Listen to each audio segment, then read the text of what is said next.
What else can I possibly say? You've just seen what I've seen. I don't need to say anything else.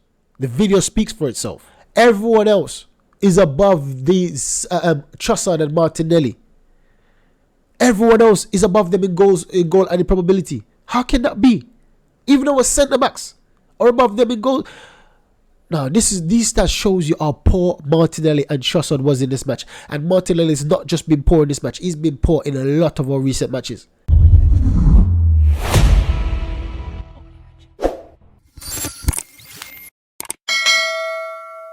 So first things first, after watching that match against West Ham, I was so frustrated. I was so frustrated. I was so angry. I was so disappointed in the team, in Arteta, in everyone, right? And that may be reactionary because when it comes down to it, in the match, Arteta didn't do much wrong. It wasn't Arteta's fault. It was the players' fault. And it wasn't all the players. We're going to get into the players that let us down last night. We're going to get into them and see how they played and why we were so disgraceful in front of goal. And that's a word I will use, disgraceful. It was a disgraceful performance from our attackers. It was so poor. Take a look at this. Now, to have 81 shots in 4 games and only scoring 3 goals. 3 goals in having 81 shots and only scoring 3 goals in 4 separate matches. That is, I don't know what else to say about this attacking line. I don't know what else to say. Gabriel Martinelli has been poor for the last few matches. Very, very, very below par. Saka has not been his usual self. He's getting goal here and there, but it's not been his usual self. Jesus, poor in front of goal. Trossard came into the team. He was also poor. Everyone was so poor. The attackers were very, very poor on the night. And this is what I've been crying out for the reinforcement in the attacking areas. We need a cover for Saka. We need cover for Martinelli. Trossard isn't that cover for Martinelli. Trossard is more of an 8. That's why we're playing him the position we're playing him right now. Even though Martinelli is poor, we need covers for the wide areas. We need cover up top. Or never cover. We need someone up top full time. Because right now, Gabriel Jesus is playing part-time sometimes. Yes, he does the intricate part of the game. Yes, he does the link-up play. Yes, he does the pass to movement. But what we need attacker for, he's not doing. We need goal scorers. We need strikers. We need attackers that score goals. When you see it, having 81 shots in 4 matches and having 3 goals. You saw the video of Victor Osimhen. That shot right in the corner. It was at an angle. And he got that shot in and scored. Last night, I see everyone, in the first half, everyone, like, they want to walk the ball in. They literally want to walk the ball in. Like, we want to play this ticky-tacky, nice, flowing game, and we want to walk the ball in. Now, yes, West Ham was defending very, very well. They were blocking shots. They were very tight. They were defensively very, very good, West Ham was. I have to give them that. But even so, we took to the second half to start having some shots. For the first half, we just, every single time, we try to walk the ball in. Sometimes I'm saying, just have a shot. Have a shot from outside the box. Because you see that whenever we get too close, we can't get that intricate 1-2 inside the box to have shots close on goal. And this is, I don't like the way the team plays sometimes. Sometimes we wait till we're inside the box to be taking chances. Have some shots outside the box. Test the keeper. We've got players that can do that. We've got Declan Rice. We've got Odegaard. Even Saka can do that. The team needs to improve in different ways on how to play the game. If we can't get inside the box, and this is one of our best things, like we're one of the teams that's in the opponent's box most of the times. But what's the point if we're not going to score goals? We need to find different ways to score goals now. This is something Arteta need to bring them in training. Practice on long shots. Because then we can use that. Practice on get them on target. Get the opponents to think about something else. Because they know that's what we're going to do. They know we're going to try to target their box to get in their box and having shots or go inside the box. They know that. So they can be prepared for that. But if we develop our game plan to start taking shots outside the box, then that will have them thinking. Should I close them down? Should I stay in position and look for wait for them to come on to us? We need to change up our game. Have different varieties. And that's another thing. Gabriel James is 2 headers. This is what I'm saying, that if we don't get a striker, a 2 striker in January, I'm going to start blaming Arteta now. I'm going to start blaming Arteta for these poor performances. Because how long are you going to have Eddie Nketiah, a short player, Jesus, a short player, and not having a different type of option? When we try to play our game, the teams can set up to block that, to frustrate us. We need to have another way, another avenue, and how we can create opportunities, how we can create goals. 81 shots and scoring 3? Nah, man.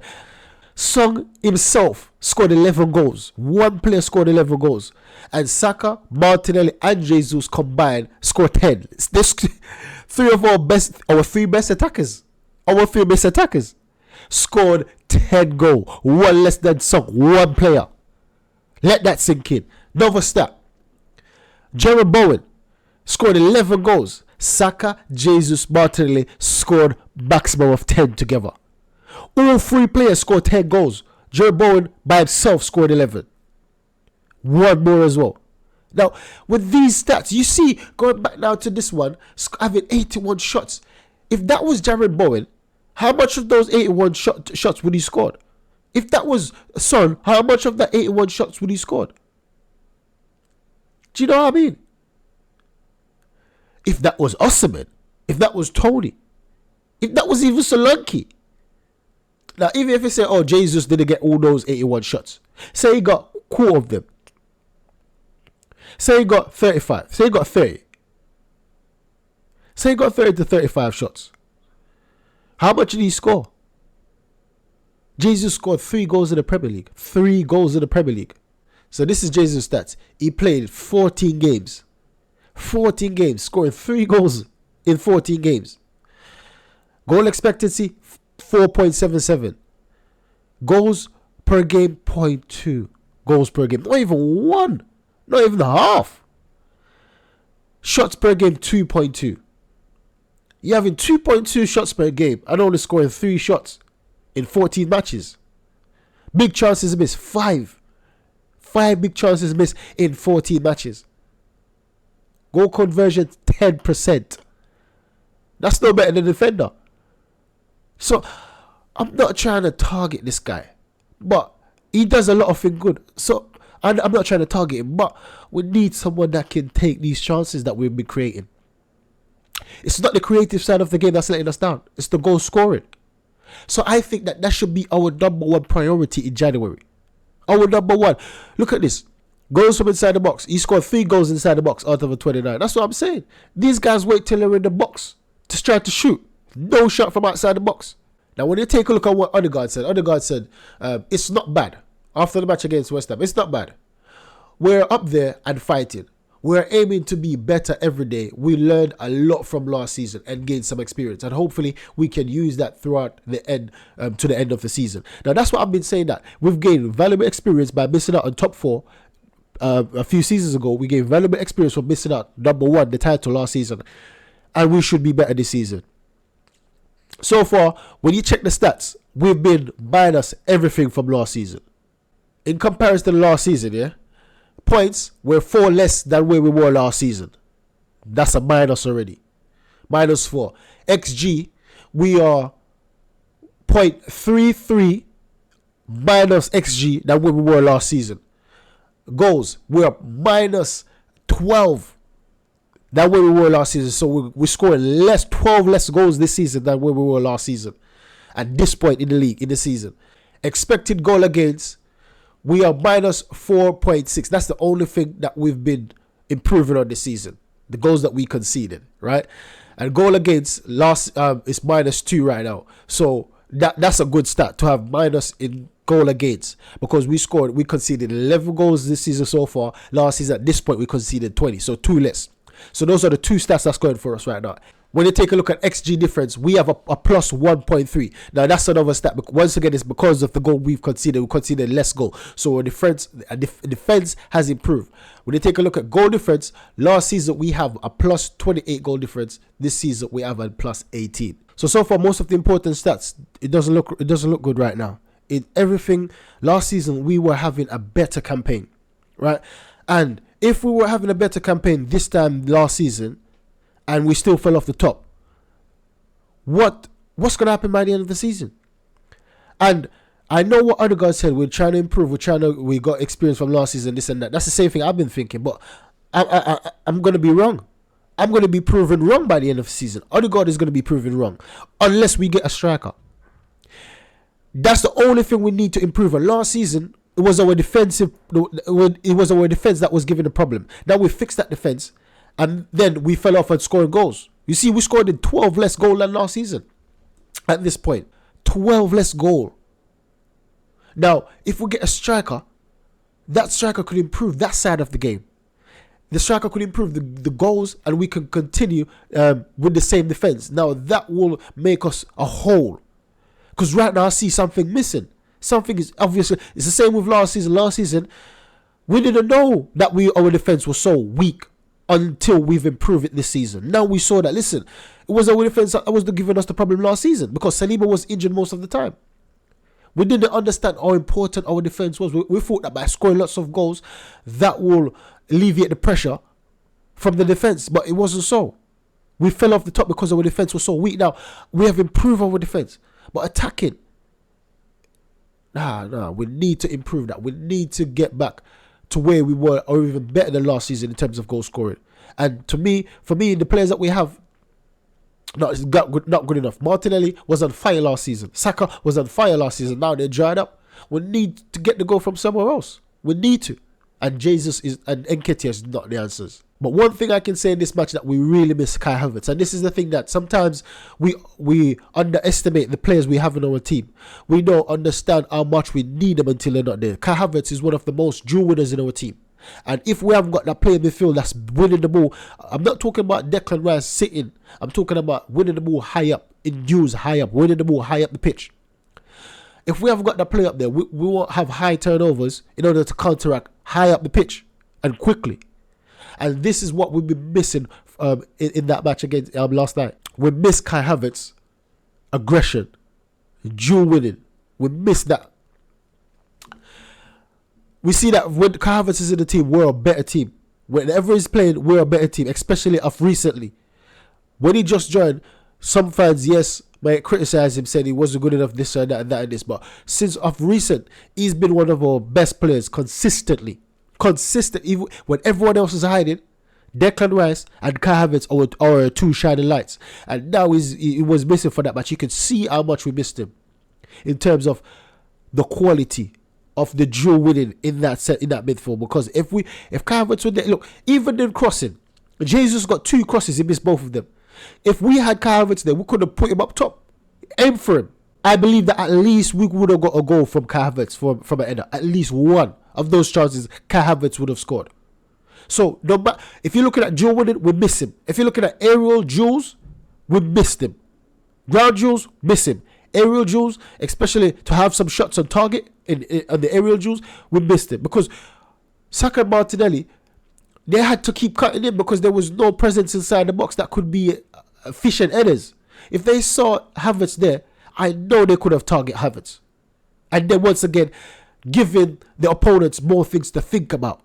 How they're going to defend us. But we were too one-sided, so obviously that it was so easy to defend against us. So easy. Now we'll take a look at some stats. 2.5 expected goals for us. West Ham 1.6. We beat West Ham there.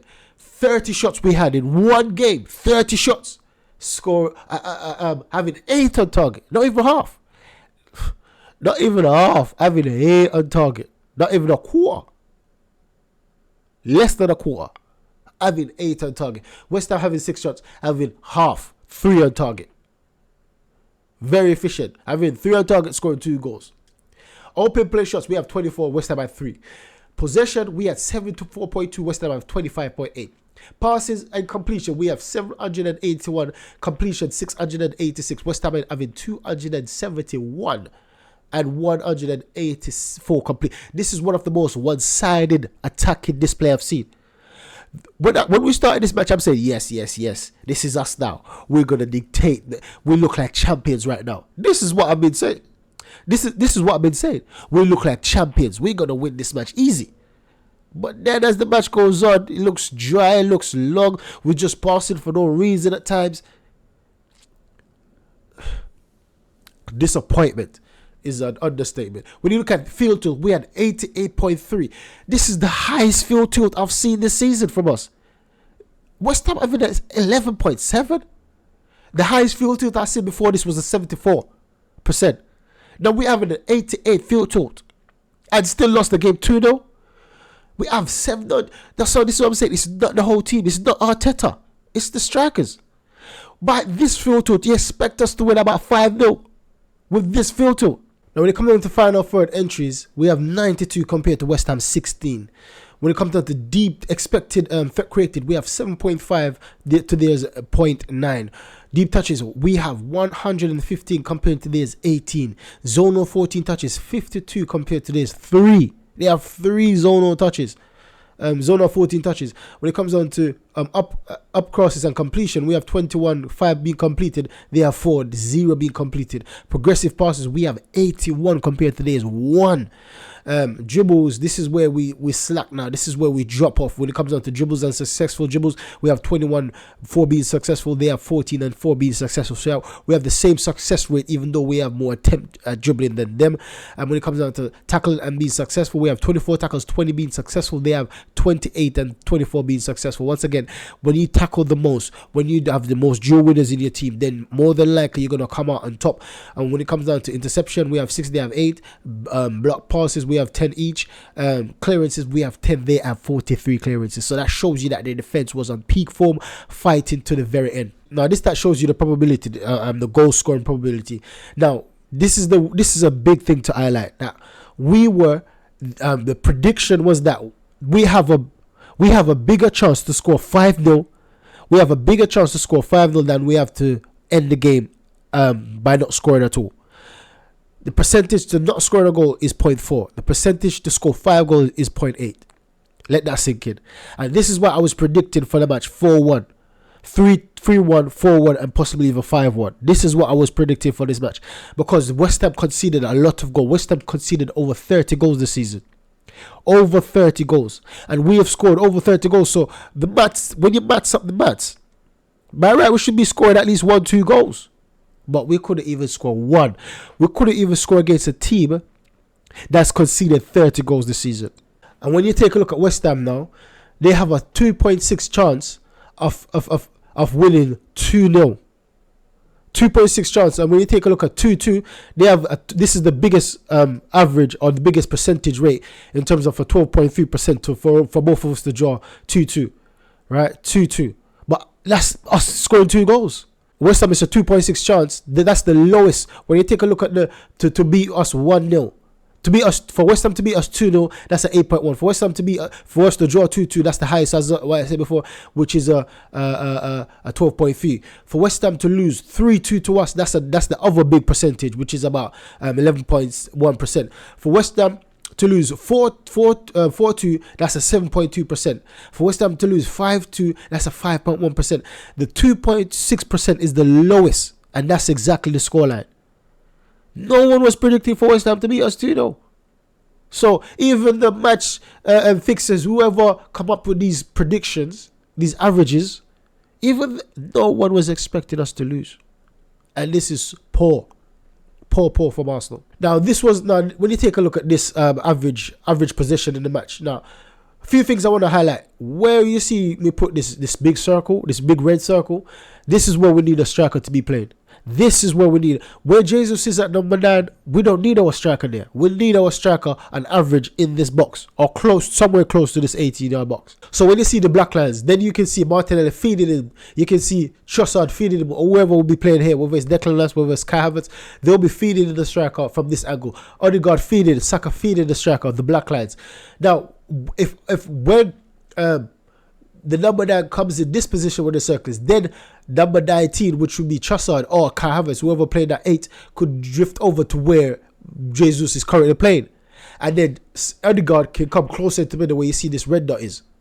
So where the purple arrows are, this is where the players should be going in position. And when we have this system now, Saka there, Odegaard where this red dot is, Kai Havertz where Jesus is currently playing, and Martinelli where it is, that would be a more balanced team. That would be a lot more balance. And then, trust me, if we got a striker to play this position and then we can open up like this, that's when we'll be scoring more goals. Trust me on that. Now, these were the best players in the match. You see Emerson having a 5 tackle, 12 duels, 9 being successful. As I said before, Emerson was the best at duel winners today, and it shows. It shows in the team. Emerson, and then you got Gabriel Magalhaes being basically number 2. I'll put Gabriel Magalhaes number 2 because the player that Gabriel Magalhaes was marking Bowen, but Saka is a better player to me. And for you to mark Saka and win more duels for Saka, because Emerson was marking Saka, and for Emerson to come out on top in terms of better duel winners, was same as Gabriel, but having keeping Saka on lock, so to speak, because even though Saka had some chances in the match, for him to be at this level, for Emerson to have this amount of duels win, only losing 3 duels against Saka, that's a brilliant stat for me. So Saka was in and out the game. It was in and out. It wasn't consistent, and this is one of the things James has been criticizing Salah and Saka about, and I have to agree on this match. Saka needs to find a way to be more consistent, but I still trust and I still believe that he will get there and there because he's only young. Now, when you take a look at Mavropanos, he scored a goal. Arsenal ex-boy, Agbagano, Gabriel Magalhaes, Benjamin White. When you see all these players, all these 5 players, they're defenders. Only one player, which is Odegaard, in this area, is not a defender. So you got their keeper, and 5 defenders. That shows you that this was a tactical match in terms of the best defense. And once again, Zinchenko let us down because the ball came off him. It's a bit harsh to say he let us down, but he's going to be blamed for everything right now. He's under the microscope. The ball bounced off him, came into their player's path, and then Soucek scored. So even when he's not totally at fault, he's going to be blamed for everything, man, because I don't want him on my team right now. Zinchenko is so nice. So, and then when you take a look at their coming down the line now, Soucek, then Alvarez, then James Ward-Prowse. So we got 2 defenders to their 3s in the top 10, and we got 1 attacking player, which is Odegaard. Now they've got 3 defenders and 3 midfielders in the top 10. So that shows you that they were a better attacking in the game. Their midfield was better than ours, even though we had Declan Rice. Their attacking player was very measured, I would say. It was very measured and to the point, right? But their defensive was so strong. Their defensive game was so strong. They blocked every shot that we had. They blocked all the passes. They cut across the lanes. They done very well in the defense. The boys set them up very well in the defensive side of the game. Now, when you take a look at big chance created, Odegaard had 6 key passes, 1 big chance created. Benjamin White had 1 key pass, 1 big chance created. Gabriel J had 4 key passes, 1 big chance created. Saka had 4 key passes, 1 big chance created. We have 4 different players creating 4 big chances, but yet still we didn't score a goal. And we have 15 key passes in this match. 15 key passes from our main players. We have 15 key passes, not 1 goal. So 15 key passes, 4 big chances created, not 1 goal. That shows you that we need a striker. We need one ASAP, especially in January. If we don't get a striker in January, man, I'll be fuming because I know that's us giving up on the title. That's us giving up on Champions League if we don't sign a striker in January. Look at the field tilt. This is the most one-sided field tilt I've seen in a long time. Possibly most one-sided I've ever seen. Look at this. It's just pure Arsenal. There's no West Ham anyway. And with Arsenal, you see a dip. You just see 1 dip. That's about it.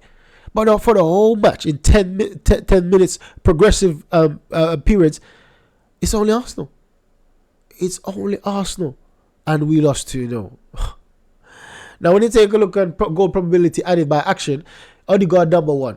And he obviously he's the man of the match for us. He done magnificent. Most of his chances were regular passes and then set play passes and then dribbles, right? He had a bit receive opportunities, but when you take a look at Saka's the same thing. Even though Saka didn't have any set piece play and he had so many corners, but his corners weren't on point. So his chances were created by regular passes and carries. Now Benjamin White. Same thing. For Benjamin White to be 3rd in our team, above. So listen, look at this. Benjamin White, a defender, is above Jesus, is above Rice, is above Trossard, is above Martinelli, is above all our attacking players, apart from Saka and Odegaard, right? Benjamin White, our right back. Now, here's one of the most irregular passes and received. Then the third one is carries. When it come down to Martin, and this is the right hand side, so this shows you that the right hand side, all these three players, Saka, Odegaard, and Ben White, on the right hand side. So that shows you that our right hand side is not the problem. It's the left hand side. When you take a look at Trossard, poor. This is so poor. Saliba and Gabriel have better goal added probability than Trossard and Martinelli. Should be 2 or 4 best attackers. Look at Martinelli's. And that shows you that these 2 players are on the left hand side. So that shows, even though Zinchenko is up at 4th place, he's inverted in midfield, so he's not really on the left hand side. Trossard and Martinelli is the left sided player. And look where they are. Yes, our centre backs, our 2 centre backs are above them. Basically, everyone else on the pitch is above them apart from the keeper. Everyone else is above these Trossard and Martinelli. Everyone else is above them in goal and probability. How can that be? Even our centre backs are above them in goal. Now, these stats shows you how poor Martinelli and Trossard was in this match. And Martinelli has not just been poor in this match; he's been poor in a lot of our recent matches. As what I said, we miss Havertz in this match, because Havertz would be the shining light on that wing. He would be the one that will pop up and make those 1-2 Martinelli. He would be the one that would be at the end of running on the back line or the shoulder of the defensive line. That would be just Havertz. Even though lots of people have been critical of Havertz, he's one of the only players on that wing that's actually playing this season. Everyone else is just garbage. Smith Rowe came on, done a very good cameo. I think he done more than what Trossard done since Trossard's start. So Smith Rowe, he had a few shots. He done a few link-up play, done a few drives. For me, he had a very good cameo when he came on. So I don't want to see Trossard and Martinelli in the team right now. But once again, we haven't got anyone to replace them on the wing. Because Trossard can't really replace Martinelli because he hasn't got the speed, the pace as Martinelli. So we need another winger with pace. And we need a striker. And we need a midfielder. These are the 3 areas we need to improve ASAP. But for January, I would 100% want to see a striker more than anything else. Anything else we can adapt to. But a striker is what we need right now. So, very disappointed in the match. Very, very disappointed. But hopefully, we can brush off ourselves. We can brush off our shoulders and get ready for the match against Fulham. Because we don't want to start declining. That's the same thing happened last season. We're starting to lose matches. We started to draw matches, then lose matches, then we're starting to decline down the league. Right now, if City win their game in hand, we're down in 3rd. We're down in 3rd if City win. And we were on top a few days ago. We were literally on top, leading City by about 5 points a few days ago. And now we're going to be 3rd if City win their game in hand. So that's the video, guys. Make sure you like, subscribe, and share. Help me on my journey to 1,000 subs. Catch you in the next video. Goodbye.